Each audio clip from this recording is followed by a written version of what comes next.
Okay, so next let's install the Sublime editor. Go to Sublime. Okay, so we are in the Sublime text homepage. Click download for Windows. If you're Mac, you can use download for Mac.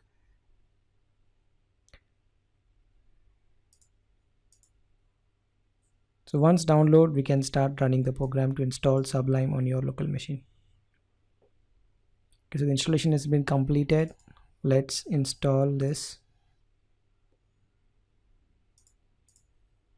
So it'll ask you for a folder name. Just use your D or C colon, then it's easy to find.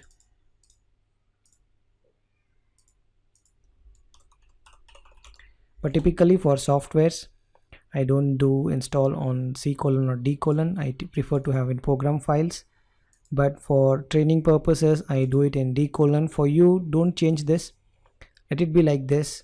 But for me too, if you have multiple notepads, I just have to have on D colon so that I can show you different versions of it.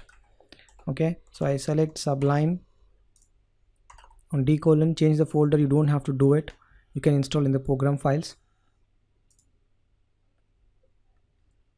You can add to the context menu, yes, add it, and then install.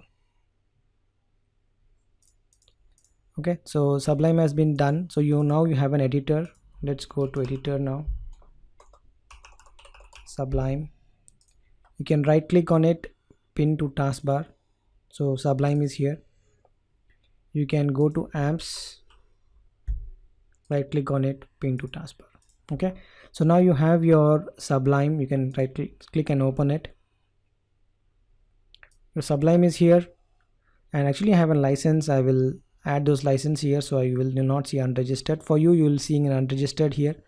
If you have a license, you can go ahead and enter the license from help, enter license, and you can paste the license here.